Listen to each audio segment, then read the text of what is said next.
Welcome back to Kitchen Inspired. I am Jen Morris, your host, and I'm here again with Dunstan Smith of Nourish Proper Food.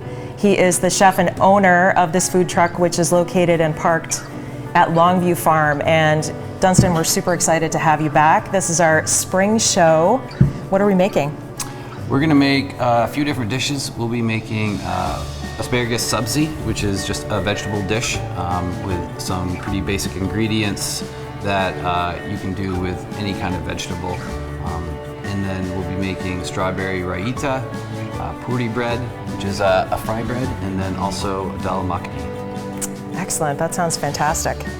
All right, so we could not do this show without the generous support of our sponsors, Meredith Village Savings Bank, Patrick Miller and Pamela Andruskowitz, as well as Little Gardens Everywhere, Nourish Proper Food, Plymouth Area Renewable Energy Initiative, and Inspire Cafe, our fantastic production crew, EVP Marketing and Media, Lakes Region Mental Health, and Wild Heart Yoga and Wellness.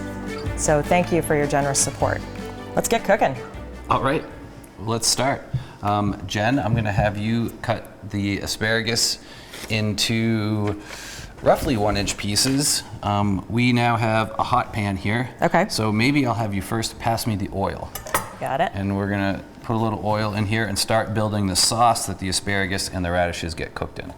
Okay, so I can go ahead and... Yeah, you go ahead and do that, and then I'll start adding some things to the pan. So we're gonna start with some cumin seeds. Start with our whole spices when we're building this sauce. Oops. Already dropping things. We're gonna let them bloom for just a minute, and then if you want to grab the red onions, we're gonna put about half of those red onions in here. Oh, it smells amazing. Excellent. Is that good? Yeah, sure. And just kind of shake them up, and what we're looking for is just for not so much color necessarily, but for them to cook down a little bit, release some of that liquid. Okay. So this is kind of like a stir fry dish. This is kind of like a stir fry dish. Okay. Yeah, and sort of this building block of onion, ginger, and tomato is sort of like what the French have is called Mirepoix, celery, carrot, and onion. This is their version, or in the South, like in the States, we have the Trinity, which is peppers, celery, and onion. So a lot of different cultures have different versions of sort of the building blocks of flavor they use in their cuisine, and this is a pretty universal one right here. So we got the onions in. The next we're gonna do all of the powdered spices. Particular order? Not necessarily. You can start right there in front of you is fennel powder. Okay. And you can put all of that in. Very good. And then we have, let's see, bring it over, we'll see what it is. Oh, that was the fennel powder. That must have been the coriander. Okay, so, yep, fennel's going in. And then, yeah. What's this one? What do we have there? Ooh, Amchur powder. Smells good. That's the dried mango. The mango, yeah. Yep. And then we'll go the chilies there, jalapeno, and dried chili, so both of them. All right. Very nice. And now what do we have the last two there? The ginger and the garlic is going to wait until after the tomatoes go in. Okay. And what's in that little guy right there? This one? Oh, empty. Perfect. Okay, extra. Oops. So now that these are going to be blooming just for a second here as well, we're going to throw in a tad more oil just to release some of that stickiness here. Awesome. So one thing we haven't mentioned yet was kind of how you got your start. How did I get my start? Yeah, so you started, what was your first job? My first cooking job was, I was the roast chicken guy at the grocery store in Halifax, Nova Scotia. Okay. I was going to college. You can grab the tomatoes and throw half of those in here. I was working at the grocery store to pay for school. And I was also doing the fried chicken wings. So you know that the hot case? Yeah. So I was like 18 roasting chickens and dropping wings. And then I moved into a bar. I was working in a bar, and I realized that I enjoyed the lifestyle of cooking, the environment that I was with, and the people, and I felt a particular sense of kinsmanship with crazy people in the kitchen, and I decided that I was going to make it a profession. I dropped out of school and then tried to find nicer and nicer restaurants to work in to sort of develop more foundational understanding of developing flavor and so you were French actually technique. Yeah, okay. I was going to say you were trained in French. Yeah, technique. I spent a while at a place called L'Espalier in Boston, which is sort of a fine dining French restaurant, and I walked in there and they had me start on the dish pit, and then I guess I could wash dishes all right, so they had me do salads, and then I worked my way through the stations there. It was The dish pit doesn't sound so good. We call it Dishland here. Yeah, no, I was a dish dog for a while. Yeah, they made me prove I could wash dishes before I could cook, which is sort of like a classic French, or maybe classic sort of interview process for cooking. That or scrambling eggs is another one. Oh, okay. Yeah. All right, so this is cooking down nicely here. I think our next move is going to be throwing in the asparagus. Okay. All at once? Yep, all at once. We're going to get a little salt here, too.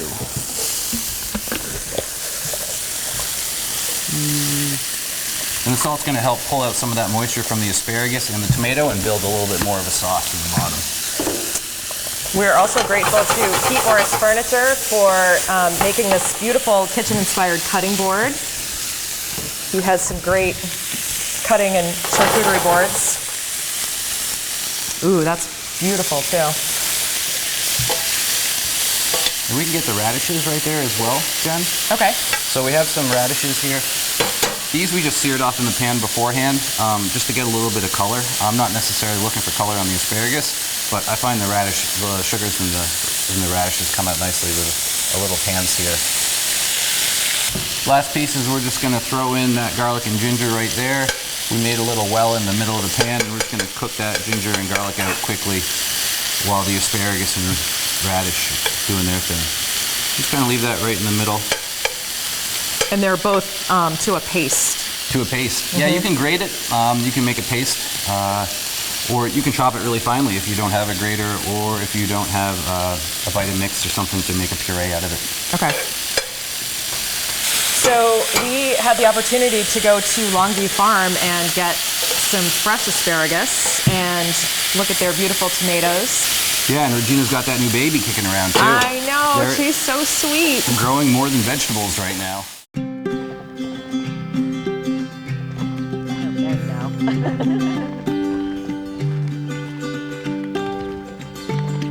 They're always your babies. It's true.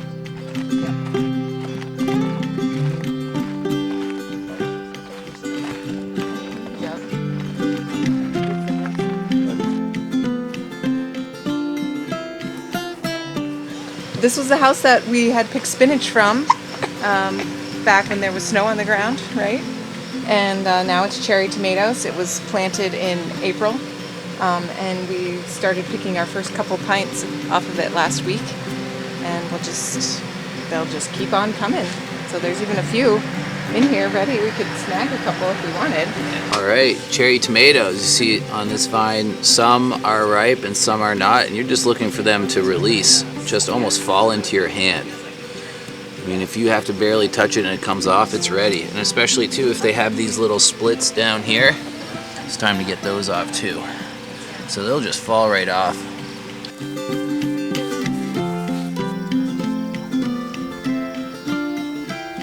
This is our newer asparagus patch. We just planted the plants last year, and so this is just its second year. So we're not picking as much off of it, but then next year it'll be in really high production. And then here we've planted another new patch just this year of asparagus. You can kind of see maybe some of them popping up in their first little sprout up.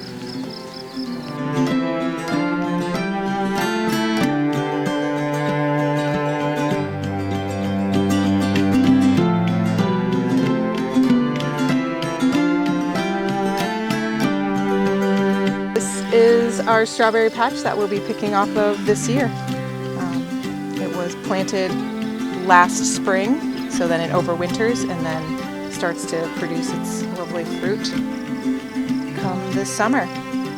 We've got our asparagus here. We're gonna go grab a few more red tomatoes and a few strawberries, and then off to the kitchen to do some cooking.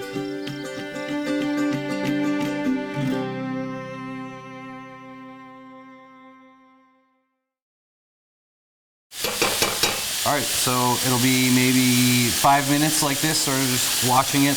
Okay. The heat is on pretty high right now, so you don't really want to walk away from it. But in a few minutes, this will be cooked and ready to go. So I don't know if you mentioned, how high is the temperature? This is maxed out right now, so it's So people should have it on a high temp. yeah. I mean, the maxed out on this is not going to be the same as maxed out on like a commercial oven or maybe even something in your house if you're using propane or gas. So I mean, it varies, but it's fairly high heat. You can see it bubbling up there. It's going. And can someone make this in a wok? You can make it. Yeah, you could build the sauce and throw it over the vegetables and roast them in the oven, just with the sort of the tomato onion base. Oh, okay. I like it. Yeah, Versatile. There's a few different ways you could do it. All right, we're just gonna taste that. You can grab a spoon. Okay, see what you think. Oh, it's hot. It's toasty. Yeah. I don't know if your tongue can. Super hot. I don't know if it can Got handle a little it. heat too. Oh yeah, I love the spicy.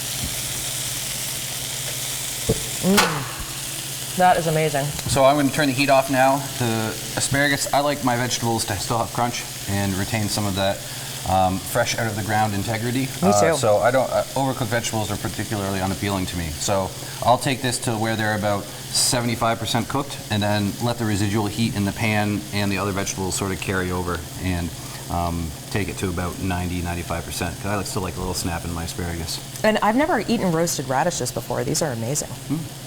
Right. Really good.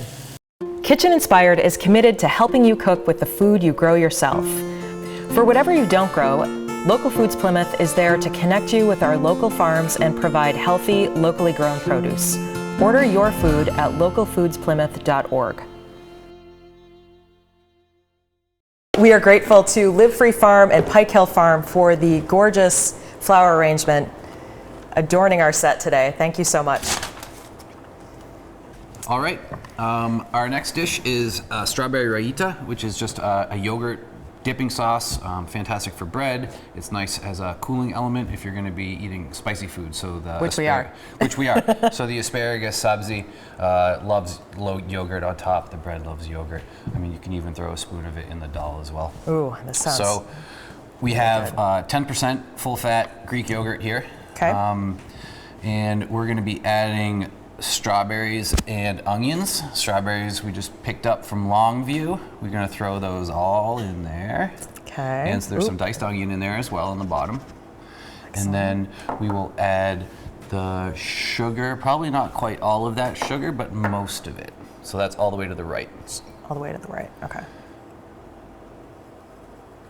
You've got a little spice in here too, right? That was pepper. Oh, okay. I was supposed to put the pepper in the salt, and I started putting it in the sugar because salt and sugar are very similar looking. But that's okay. We're going to add more pepper, in fact, Okay. and that salt as well. Now? Yep. Okay. Throw it all in there, and then the cilantro is over there.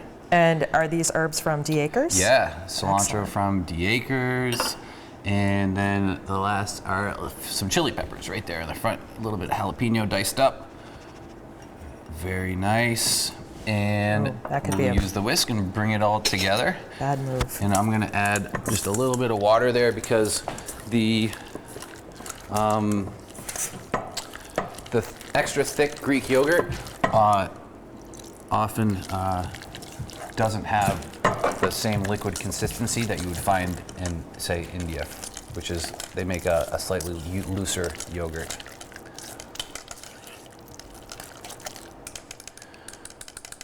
Okay. All right, well, that was easy. That was super easy. Wow, Raita, done. And we'll just give that a taste, see if we need to do anything differently to it. What do you think? You tell me. Okay.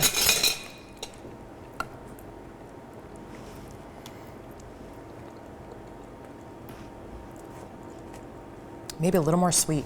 A little more sweet. I was gonna say a little more salt. So let's do a little. Let's do a little. I got a bit, big. Let's do a little bit. I got of a both. big bite of salt. Oh, maybe you I did? need to mix it better. Actually. Yeah, let's keep mixing it then. Mix it a little bit longer. Oh, there we go. Ooh, it's beautiful pink. And as that sits too, the salt again will help draw out the liquid of the strawberry and the onion, and it'll get a little bit looser. Okay, try that. All right. I like it. Okay. Let's see if we're in agreement. Me too. All right, we'll put it aside and Great. we'll move on to the next thing. The sponsorship of Meredith Village Savings Bank to Kitchen Inspired exemplifies their commitment to supporting organizations in our communities to help make better places to live for all of us. We applaud their commitment and appreciate their support. Okay, we're back, and the next dish we're going to be doing is the Dahl Makhani. And Jen, I think I'll have you start by pulling the seeds out of those pods. Okay. So we have what pods? green do we have? cardamom here on the left, and then this is black cardamom here. Nice. And where did you get the black cardamom? That one came from India. Okay. I brought that one back. I brought, and the green cardamom as well. Most of these spices I brought back close to 30 kilos of assorted spices. Wow. From, yeah, the Bombay Spice Market, which is one hell of a trip. If anyone has the opportunity to go there, it's a bit of a mind bender. I suggest I think we checking have it some out. pictures of that we'll put up on the website, actually. Yep. If you go to kitchen-inspired.com, you can see lots of pictures from Dunstan, little videos that he took, as well as his bio and our recipes and all the ingredients to cook with us. Okay, so how do I get the pod out of the black one? Not with a knife. Okay. You'll crush it with your hand a little bit. Yep. And then the skin will break. And then you'll just kind of like open it up here, and then inside are all of these seeds. Oh, okay. Yeah. So just see that? Look at that. Ooh. Ooh, yeah. All right. That's what we're looking for right there. This pod right here full of seeds. Doesn't crush very easily. Oh, there we go. Yeah, you might have to rip it a little bit. And then Okay. these guys too, sort of same thing. I just kind of rub it like that and then pull out the seeds.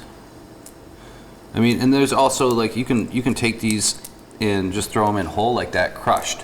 It just when you're eating it, you don't necessarily want to be eating the woody parts of the cardamom pod. Okay. Like a bay leaf, you would pull the bay leaf out, same sort of thing. I'm gonna get some oil in this pan, and Okay. we're gonna get cooking on some high heat. All right. And if people want to purchase these Indian spices, they can go to Concord Yes. at the Kathmandu Kathmandu Bazaar. That's right. Great I almost place. forgot. It is a great place. It's awesome. Yeah, run by a Nepalese family. They have many hard to find ingredients that you wouldn't find at a Hannaford's or a Market Basket. You can go down there and get them. So we'll probably use 3 of those pods. So I have one open Okay. already, Whoops. and you'll get the other 2. Okay. I put them all out there, but maybe more than we need. So cumin seeds going in there. I think that's 3. Great. And you can throw all those right in the pot. So we start with our whole seeds.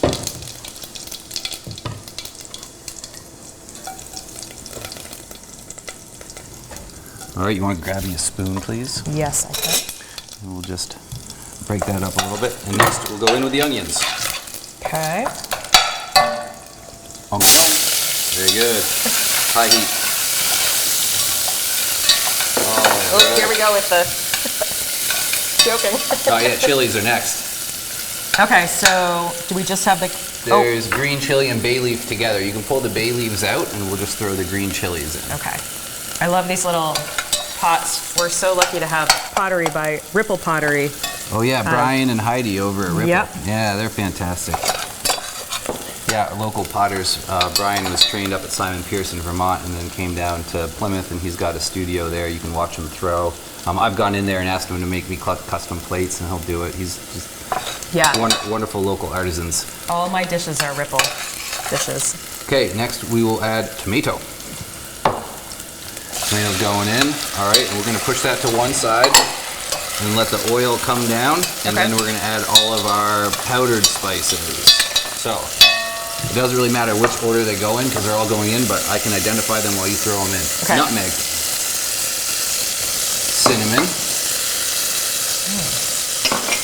Kashmiri chili powder, fenugreek's leaf. Yeah. And then we're going to wait 1 second on that. Okay. Just let that tomato release some of its liquid. We can throw some salt in right now as well. Okay. Did I have salt? Great. Yeah. Very good. All right. Smells amazing. Yeah, so we're doing the same thing as we did with the asparagus dish, which is just sort of developing some flavor at the beginning here with the tomato, the onion, the chili, and then also the whole spices and the powdered spices, adding just a more complexity and flavor as it cooks. So it basically cooks down, and then we're going to make a kidney bean lentil mixture. Right. So we've had the lentils and the kidney beans soaking overnight, 8 hours, and then we're going to cook this for a long time. The makhani means butter. This is a butter dish and cream that we're going to finish at the end, but it takes a while to get to the point where the kidney and the lentil will break down and create sort of a nice thick velvety sauce. Okay. So we start with our building blocks here, and then we're going to add the garlic and the ginger right now. Looks like it's about ready. And we're also going to throw in those bay leaves we put to the side earlier. Whoops. Spoon it out. Maybe. And the bay leaves. Got it. Nice. All right. So this is a northern Indian dish, right? Yes. Okay. And I think we talked about this the last time, like the various regions of India have different spice mixtures. They also have different dal recipes.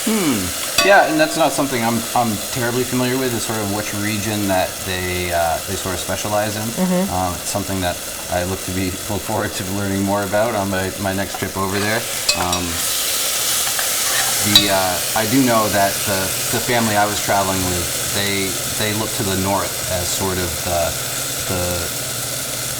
the more favorite type of Indian cooking, or like the more special kind of cooking, particularly the Kashmir area on the Pakistani border, where you have a strong Muslim influence in the cooking. So that's where they're really excited about going to Kashmir to eat. That's like a real treat for them. And I think we're ready for the beans and the lentils. I'm really excited to go to my own kitchen and eat this. All right. Dump it in? Yeah, the whole All thing, right. dump it in. Great. And I will use that same container to fill with water. We're going to put, we're going to cover the lentil and the kidney bean with about 5-6 cups of water. Okay.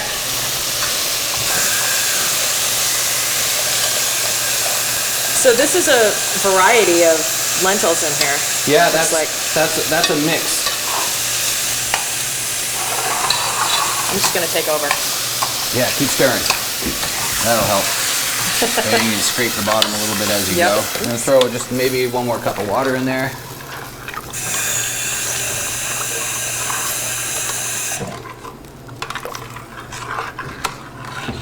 All right. So you started with dried beans, dried lentils, soaked them overnight. Yep. And we're going to let this cook for how long? 2-3 hours. I mean, sometimes some restaurants in India let it go overnight. If you have an Instapot, you can let it go sort of in that kind of cooking environment, or you can also use a pressure cooker. Really, whatever you have access to. You're just looking for the kidney bean to really break down and turn into part of the sauce. Okay. So if it's in an Instant Pot or Instapot, is it on low? That's a good question. I've never used an Instapot. Okay. But I know a lot of people use them, and they're pretty handy at the house. So if you have one and you know how to use it, feel free to make your lentils in the Instapot. All right, so we'll come back to this in a couple hours. Okay, sounds good. So the lentils and the kidney bean Dahl Makhani has been cooking now for 2.5-3 hours. And we have what you can see here is a thick sort of stew. We're going to turn the heat off. And we're going to add roughly that much butter. Makhani means butter, or makh means butter, so this dish is supposed to be heavily flavored with fat from butter and cream. Am I turning this off? Yes, please. I forgot how to do it. Oh, me too. Oh, I think we go up with that one. Okay. There we go. All right, and then sort of that's going to carry over, and the butter and the cream will melt. So keep stirring. Keep stirring? Yeah, keep stirring. That'll keep going.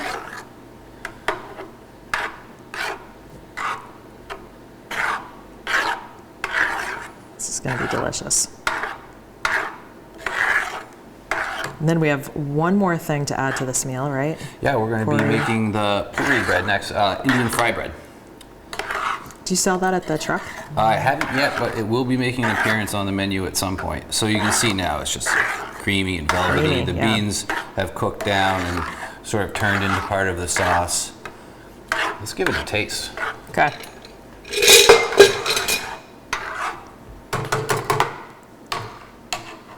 This is actually my favorite part. It's hot.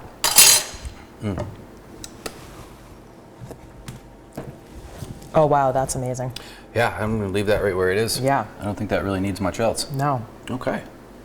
We're back with the last dish, Jen. We're going to make Puri bread, which is Indian fry bread.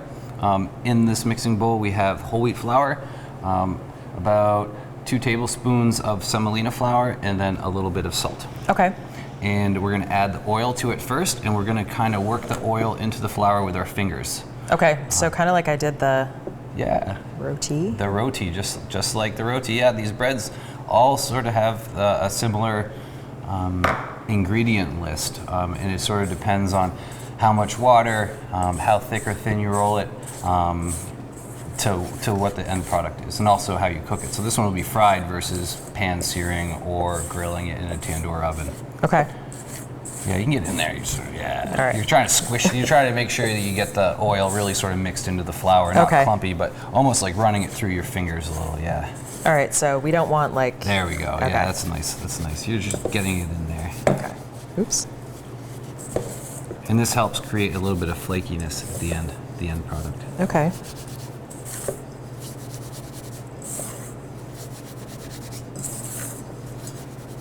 So you don't want any lumps, you want it nice and Yeah, fine, it right? should be pretty fine.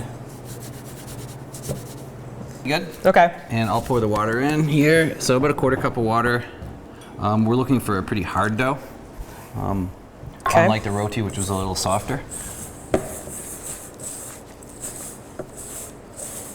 So less water.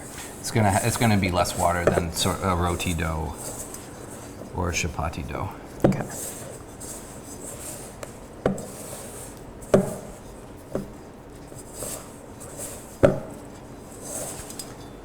Is this a bread that they would always eat with dal in India? It's eaten with many different things, but dal is one of them. I don't know if it's like specifically for dal. Okay. I've seen all kinds of the different breads with all the Check different this kinds out. of dals. Oh yeah, all right, great. So we're gonna turn that out here and bring it together.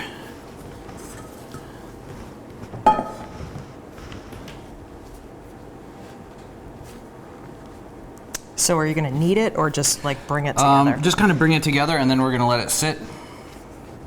And then these are rest for maybe 20-25 minutes. Okay. Just to sort Room of relax temp? the gluten. And through the magic of television, ta-da! Another Puri bread, all made up. But this was at room temperature, it wasn't. This has been In the this has fridge. been sitting at room temperature. Really, that was made about an hour ago. Okay. So it's had time to relax, and it should be easier to roll. When you're resting doughs and flatbreads, you're allowing the gluten to relax and not be so tight. Do you want me to spread some flour? Yeah, please, that would be great.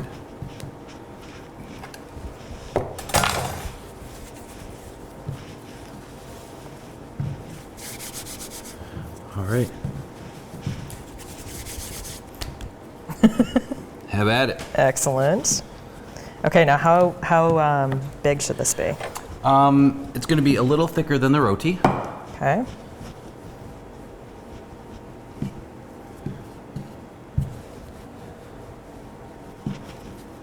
You're doing great.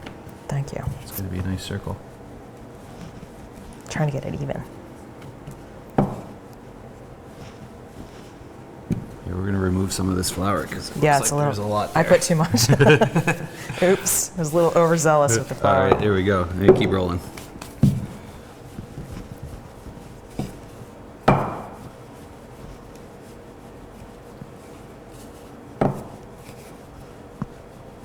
How's that? Yeah, pretty good. Let's see. Yeah, we're just gonna...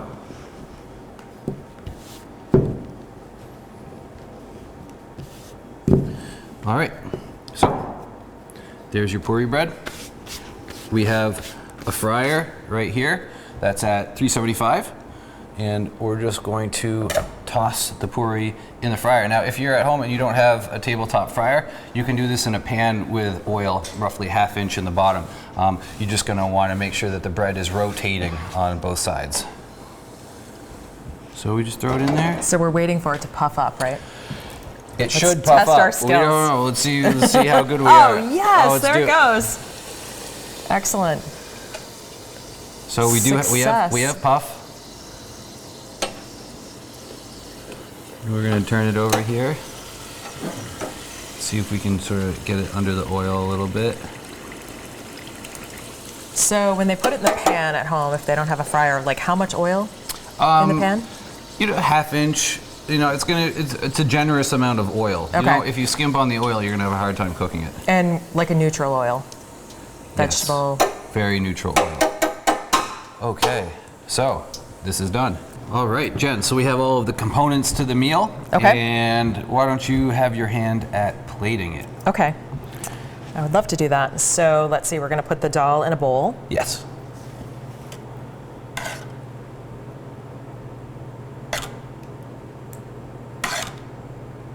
This looks really good.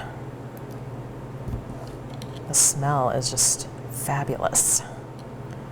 Okay, got that. The Raita in this cute little dish from Cute Ripple. cute little ramekin. Yep.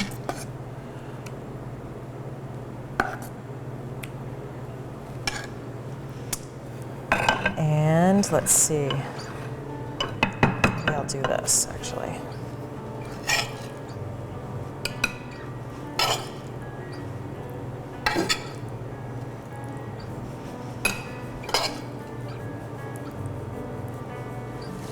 More?